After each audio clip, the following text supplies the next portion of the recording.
right. So, last year I was here, and I'm here for the prayer breakfast, which is last year was a really nice occasion. Senators, congressmen, and the president and vice president get together and discuss God. And last year there was kind of this really funny thing that happened. It was Trump's first prayer breakfast.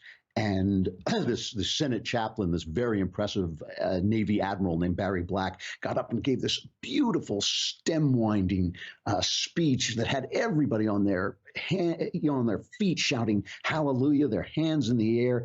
And then Trump got up and he hadn't learned yet. It was like a guy who didn't know which fork to use. He hadn't learned yet the tone of the event. And he came out and he said, prayer, I know who they should pray for. They should pray for Arnold Schwarzenegger because he took over the Apprentice and his ratings are tanking.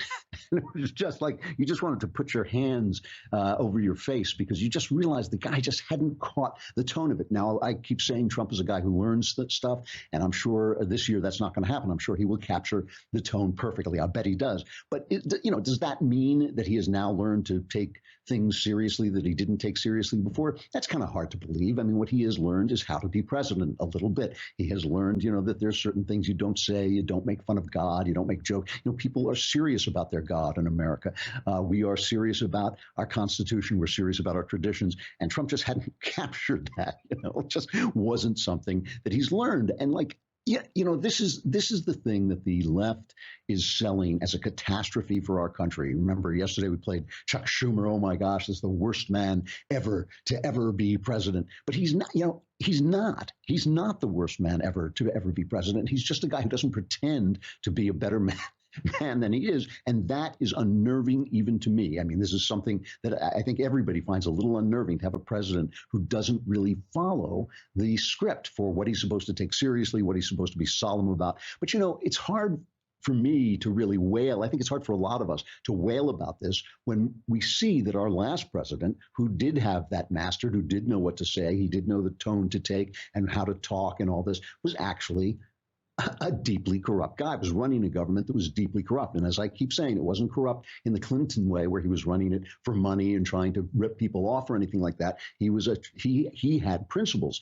We were talking about principles. Barack Obama had principles. They happened to be terrible principles, but he was so sure of the rightness of his principles, he was willing to abuse the levers of power to make sure that nobody got in his way. So yesterday, with all the just among the scandals that were taking place, there were more memos from Romeo Struck and Juliet Page, the lover, the FBI, those star-crossed FBI lovers whose way just never, they never saw the way forward. But they were sending all these memos back and forth, and they hated Trump and they wanted to stop him. And at one point, about 2 months before the presidential election, Lisa Page, who was sleeping with Strzok, she wrote to him and said she was working on a memo for then FBI Director James Comey about everything that was happening in the Hillary Clinton email investigation because, quote, Obama wants to know everything that we're doing. So why is that important? That is important because a few months before that, Obama was on TV and he said this. This is cut number 16. Can you guarantee to the American people, can you direct the Justice Department to say Hillary Clinton will be treated as the evidence goes, she will not be in any way protected? I can guarantee that. And I can guarantee that not because I give Attorney General Lynch a directive. That is institutionally how we have always operated. I do not talk to the Attorney General about pending investigations. I do not talk to FBI directors about pending investigations. We have a strict line and always have maintained it, previous presidents. Just to button this up. I guarantee it. I guarantee that there is no political influence in any investigation conducted by the Justice Department or the FBI, not just in this case, but in any case. And she will be full stop, period. And she will be treated no differently? Guaranteed, full stop. Nobody gets treated differently when it comes to the Justice Department. He lied. He lied. He sat there, he lied like a dog. And the thing is, while he was lying like a dog, he sounded very presidential. He sounded a lot more presidential than Trump has ever learned to sound. And that really does make a difference. You know, I don't know what I can't look into Obama's soul. I can't know what he believed in, but he professed Christianity, and yet I almost never heard him say anything positive about Christianity, whereas Donald Trump has said things that to any Christian just sound ridiculous. Like at one point during the campaign, he said he didn't need God's forgiveness. He just tried to live so that he didn't need forgiveness.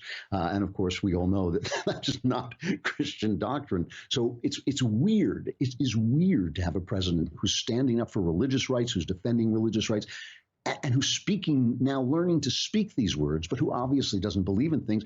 But it's no weirder than it was before with Barack Obama. And so what you're really seeing is a battle for your mind, for your imagination. You're seeing one side, the left, trying to implant in your mind that this is a break with what has happened before, because it sounds like a break sometimes the way Trump talks. It's a break and it's a catastrophe, and they want you to be thinking in catastrophic terms. They want you to be thinking in terms of crisis. They want you to be thinking that everything that happens is a break from the past. So, I mean, for instance, yesterday there was this story, and I feel two ways about the story. There's a story that Trump was asking the military to prepare a big military parade in Washington.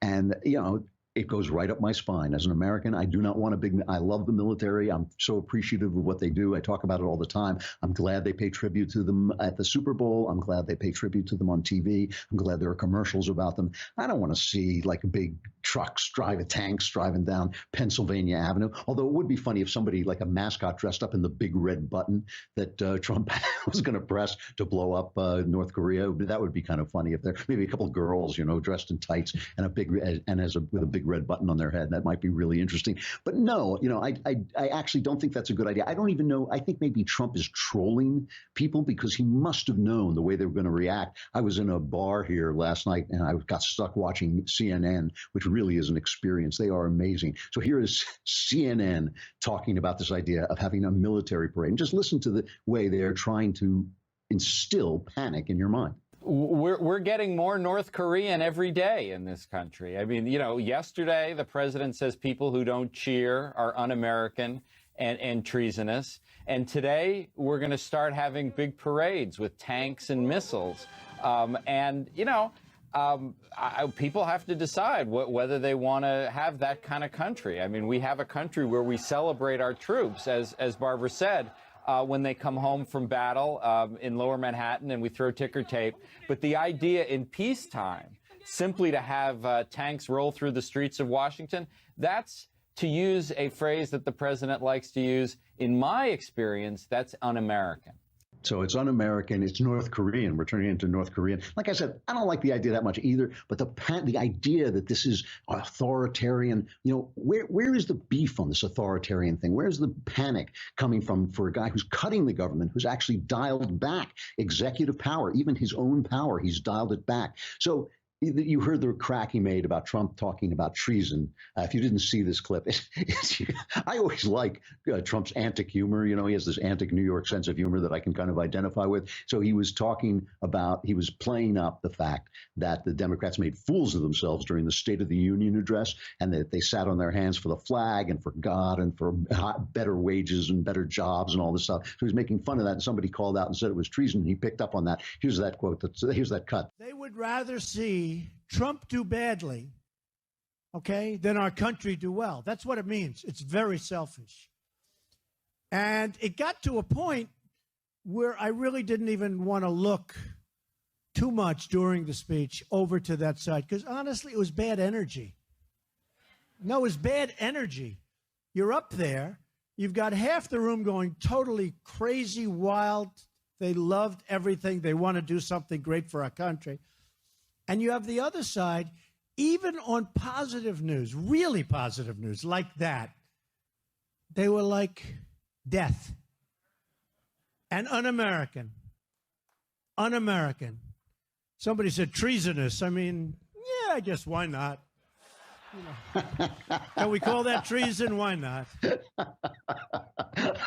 I love it. Later, the White House did say they were joking, but that was not enough to stop the panic. So he says that thing treason, and he slipped into it while they were calling out him. It's a terrible thing to say, but of course, the press goes insane. The New York Times, it must have filled up their pages yesterday and today. Oh my gosh, the president is calling us treason just for disagreeing. Now it's treason just for disagreeing. Jeff Flake, who I swear, Senator Jeff Flake is auditioning for a CNN job. I swear he is. Why he is standing up in the Senate, like making these speeches against the president, against his own party. He's got to be he wants to be one of those. He's a Republican, and he's hating Republicans too. So he got up and said this about Trump's remarks. I have seen the president's most ardent defenders use the now weary argument that the president's comments were meant as a joke, just sarcasm, only tongue-in-cheek. But treason is not a punchline, Mr. President. Oh, I don't know. It depends on the joke, right? Like, what has branches and calls you dad? A treason. Never mind. But you know, the Democrats and the press have been using this forever. When Donald Trump Jr., when it was revealed he took that meeting, all we heard was treason. We actually put together a treason montage. It was cut 14. Listen to this. You said earlier that this borders on treason. Does that mean that Paul Manafort, Jared Kushner are bordering on treason as well, as along with Don Jr., and then also that Michael Flynn is bordering on treason, and that the president himself is bordering on treason? But raising the question of possible treason. I haven't talked about treason before, but we're getting close to that. And we can also say that Donald Trump Jr., what he did was a threat to our democracy and borderline treason. There's outright treason. I mean, there is no question that what he is doing is giving aid and comfort to the enemy. You told the Washington Post last week that, quote, there's a smell of treason in the air. Well, you know, a lot of people are afraid to use the T word, treason, but in the end, that's what people are investigating. That is potentially a violation of the Espionage Act. Yes, treason.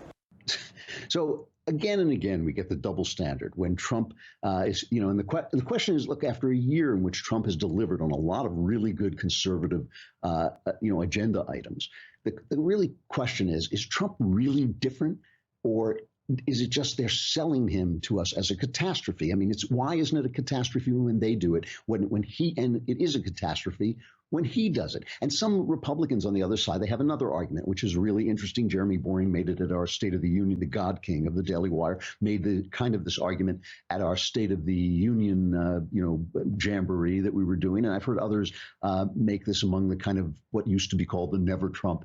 Now they bridle when you call them Never Trump, but the anti-Trump Republicans. Their argument is that, yes, Democrats do this stuff, but we're the good guys and we're supposed to do better stuff, and we're not doing it. And of course, the argument against that is, yes, but you got to fight in the playing field that you're in. My own feeling, I've said this before, is that Trump's rudeness, his insensibility, his lack of a solemnity about American principle have actually been useful in breaking out of the mind prison of political correctness and putting the press on the defensive, which really the Republicans have needed to do for a long time. But like everything comes with a price. Nothing is free. And this administration is bringing everybody down to that same level. There's now nobody speaking at the level of the people I saw on those monuments of Lincoln and Washington. You know, that's not happening anymore. But and look, this is the culture. This is the culture the left helped to create. You know, the culture that made Trump and that Trump helped make is a culture that the left was almost entirely in control of. And so it's almost as if they set off a nuclear bomb, and then this Godzilla of a president came and started tearing apart their city. And, you know, they really did create the thing that they hate so much. And they're still doing it. They're still fighting for your imagination. They do this every day, and they do it better than we do it. You know, this was on MRC, this site I love, the Media Research Council, and they or is it Center? I always get it wrong. But there's a show on television that was just showing some of the shows that are on television. And one that just caught my eye is a show that is called The Mick. And it's about these Irish guys, I guess in Boston, I think. And they're just showing you how they're selling you like godlessness. They're telling you it's smart and progressive not to believe in God. Listen closely to this dialogue. This is a comedy show, and it's about they take their little kid to church. It's cut 3, and just listen to what they're selling you. And they're doing this all the time. So they built this whole house for a candle to live in. No, I mean, when you say it like that, it sounds ridiculous. Has anybody even seen God? Ben, you're seeing God, all right? He's in the candle. I don't think I believe in God. You know, people who make jokes about Arnold Schwarzenegger at prayer breakfast are created by culture like that. And, you know, the reason they want your imagination is because your imagination is where your life begins. The things that you become begin in your imagination. The things that you imagine that are happening are the way you behave. You remember yesterday we played that hilarious cut, and it really was hilarious, of Hillary Clinton saying that climate change was going to affect women more than men. She had this picture of women, like, you know, in this desert wilderness gathering grass for people to eat, and, you know, all doing all these chores of like finding the, you know, extracting the food out of the ground. I don't remember what she was saying, but it was just hilarious. It was like this Mad Max world that the left imagines is coming if we don't do everything they say and essentially turn over our energy supplies and all that power over to the left. The New York Times, see, just to show you how that imagination affects people, the New York Times, which is a former newspaper, you may have heard of it, they wrote an article the other day saying that people are not having children, that the birth rate has gone down because of fears of global warming. And they had these quotes in it. I know that humans are hardwired to procreate, said one woman, but my instinct now is to shield my children from the horrors of the future by not bringing them into the world. Some maternal protectiveness for it. I'm going to shield my children by not having any children. Here's another one. I've seen how Syrian refugees who are running from a devastating war are being treated. Imagine how my children will be treated if they have to flee their country due to extreme weather, drought, lack of resources, flooding. This imagination, this is the imagination of the left, and it has an effect, and they're selling it to you every day. They're selling it to you with every little panicky report from CNN, with every television show that tells you there's no God, it's hip and cool to not believe. Everything they sell you is selling you this disaster scenario that you have no control over, and there's nobody there to help. Don't even have kids. Don't even, you know, just get rid of the human race altogether. It matters what's in your imagination, and they know it. I wish we did too.